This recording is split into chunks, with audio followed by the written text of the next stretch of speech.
भीतर आ जाऊं छोरा? अरे माजी साहब, अंदर आने के लिए आपको पूछने की जरूरत कब से पड़ गई? हाँ आइए ना, आराम से बैठिए।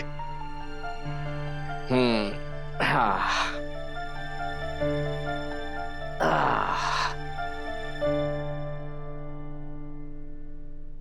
कैसो है मारो लाडे सर?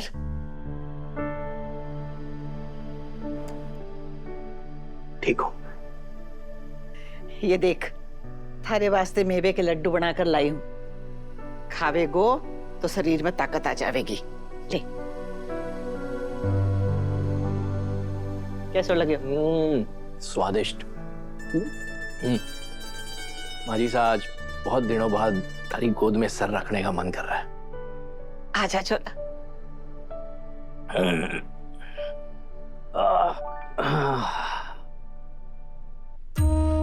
तबीयत तो ठीक है ना थारी?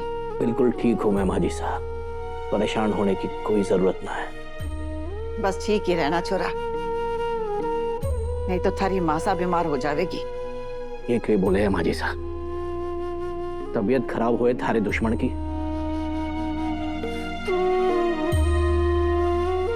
माजी साहब, कोई परेशानी है क्या? ना छोरा, परेशानी तो कोई ना है। एक बात बता मारे को, कल रात को तेरी तबीयत ठीक ना थी ना, तो नींद तो ना ही होवेगी, और बेचारी चंद्रिका भी रात भर ना सोई होवेगी। हाँ माजी साहब, मुझसे ज्यादा तो चंता परेशान थी। पूरी रात आंखों में काट थी, एक पल के लिए भी ना सोई। अच्छा, रात भर जागती रही तो क्या करती रही? बस करवटें बदलती रही माजी साहब, कभी इस करवट कभी उस करवट। कभी कमरे में टहल रही थी, कभी बैठे बैठे कुछ सोचती, और एक बार तो पता नहीं क्या हुआ, वो बाहर टहलने चली गई। बाहर टहलने चली गई मतलब? माजी साहब, मुझे लगे कि वो कुछ ज्यादा ही बेचैन हो गई थी, इसलिए बाहर कहीं टहलने चली गई थी। मेरी आंख लग गई थी, पर 4 साढ़े 4 बजे जब सुबह मेरी आंख खुली तो मैंने देखा कि वो कमरे में ना है। मैं देखने के लिए बाहर ही जा रहा था कि वो लौट आई, और मैंने उसे पूछा तो कहने लगी कि बस मन भारी था इसलिए बाहर टहलने चली गई थी। पहले सावित्री ने बताया कि चंद्रिका घर वाले ऑफिस में गई, और अब प्रभात ने भी गवाही दे दी कि वो रात में बाहर निकली थी। इसको मतलब ये उसी को कारनामो है। उसी ने ऐसी खोल के छोड़ दियो होवे को कि पानी टपके और दिव्या को लपटप खराब हो जावे। ये सोच रही है माजी साहब?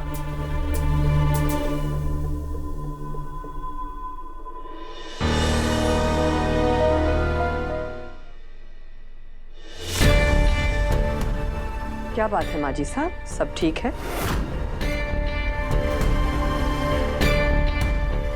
थारे से कोई उम्मीद तो ना थी मारे को, लेकिन तू इतना गिर जावेगी ये ना सोचा था मैंने। ये आप क्या कह रही हैं माजी साहब? सच बोलूं हूँ, वसूली ने बेचारी ने इतनी मेहनत की, दिन रात एक करके अपना काम शुरू किया। देखियो ना गयो थारे से, थारे को इतनी जलन हो गई कि उसकी सारी शूटिंग पे पानी फेर दियो। क्या कुछ भी बोले जा रही है आप माजी साहब? कितने ऊंचे इल्जाम लगा रही है आप हम पर। साफ साफ बताइए कि हमने क्या किया। हाँ तो साफ साफ सुन ले, कल रात अपने बीमार पति ने छोड़ के अपने घर के दफ्तर में क्या करने गई थी? दिव्या के लैपटॉप पे एसी को पानी गिराने की व्यवस्था करने गई थी। हाजी साहब, आप ये क्या कह रही है? हम जानते हैं कि आप वस्था से बहुत प्यार करती है, लेकिन इसका मतलब ये नहीं कि उसके नुकसान का इल्जाम आप हम पर लगाएंगी। हाँ माजी साहब, ये सरासर गलत है। गलत सही को पाठ मारे मत पड़ा छोड़ा। इस घर में एक सारिका और एक याथारी लुगाई, दो लोग हैं जो वसूड़ी ने पसंद ना करे, और इस बात ने सब जाने हैं। आप हमें सारिका के बराबर रख रही है? बिल्कुल रख रही, क्योंकि इस बार सारिका ने ना, तूने वसूड़ी के साथ गलत किया है, और इस बात की गवाह वो थारी विश्वास पात्र सावित्री है, जिसने ठारे को घर के दफ्तर से रात में निकलते हुए देखियो। माजिसा, आज तक हम पर ऐसा घटिया इल्जाम किसी ने नहीं लगाया। आप समझती क्या है हमें? जल कुकड़ी। अरे जलनखोर औरत खून बहावे है, लेकिन तूने तो पानी बहा दियो। अगर ना बहायो तो इतनी भड़क काहे रही? और मैंने तो सुना है कि जिस चोर की दाढ़ी में तिनको होवे है वो ज्यादा शोर मचावे है। नहीं नहीं माजी साहब, आप गलत सोच रही है। आप चंदा पर ऐसा इल्जाम कैसे लगा सकती है? आकाश धरती पर आ सके हैं, पर चंदा इतना घटिया काम कभी ना कर सके। तू चुप कर छोरा। अपनी लुगाई के खिलाफ एक बात भी ना सुन सके, लेकिन आज थारे को सुनना पड़ेगा। सच तो आपको भी सुनना पड़ेगा माजिसा, और सच ये है कि हमने कुछ नहीं किया। हमने कहा था कि अगर हम शर्त हारेंगे तो आप जो कहेंगे हम करेंगे, और हमने किया। एक बार नहीं, दो बार किया। आपने सबके सामने हमारा अपमान किया, फिर भी हमने बर्दाश्त किया। अगर हम चाहते तो शूट छोड़ के वहां से निकल जाते, पर हमने ऐसा नहीं किया। लेकिन उसके बाद कौन क्या करेगा, क्या कहां होगा, इसकी जिम्मेदारी हमारी नहीं है। ना वो लैपटॉप हमारा था, ना ही वो हार्ड ड्राइव, और ये सब जिसका था उससे जाके सवाल पूछिए। दिव्या की बात करे है ना तू? तो दिव्या से बात कर ली है मैंने। उसने एसी ना खोला था, लेकिन उसके जाने के बाद तू गई थी अपने दफ्तर में। क्योंकि वो हमारा दफ्तर है, और हम अपने घर में जहां चाहे जब चाहे जा सकते हैं। इसके लिए हमें किसी की परमिशन लेने की जरूरत नहीं है, और ना ही किसी को सफाई देने की जरूरत है। और रही बात आपके इल्जाम की, तो ना तो हम इतने छोटे, ना इतने ऊंचे कि किसी का काम खराब करें। आप बिना किसी सबूत के हम पर इल्जाम नहीं लगा सकती है। अरे सबूत तो मैं ला कर रहूंगी, देख लेना। बस माजी साहब बस, अब आप चंदा से कुछ नहीं कहेंगे। चंदा वसु को कितना प्यार करे है वो सिर्फ मैं जानता हूं। वो वसु का बुरा करना तो दूर, उसके बारे में सोच भी ना सके। अरे थारी तरह हमारी आंखों पर पट्टी ना बंधी है छोरा। इस बात की जड़ तक तो मैं पहुंच के रहूंगी, और वसूड़ी ने चाहे कोई कितना परेशान करे, आगे बढ़ने से उसने कोई न रोक पावेगा। माजिसा, आज तक हमने किसी को भी आगे बढ़ने से नहीं रोका है, और वसुधा के लिए तो हमने रास्ते बनाए हैं। लेकिन आज एक बात आप सुन लीजिए, अगर वसुधा की वजह से हमें गुनहगार बनाया गया, तो वो वसुधा के लिए अच्छा नहीं होगा। ओहो, तो रानी हुकुम जो है मारे को धमकी देवे है, खुली धमकी देवे।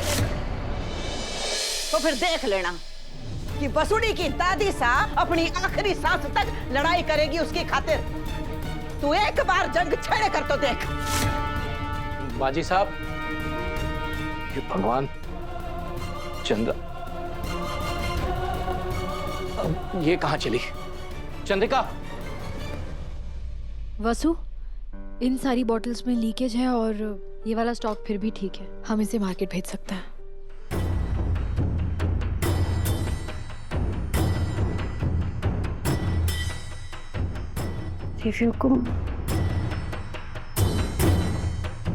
आप लोग थोड़ी देर के लिए बाहर जाएंगे प्लीज?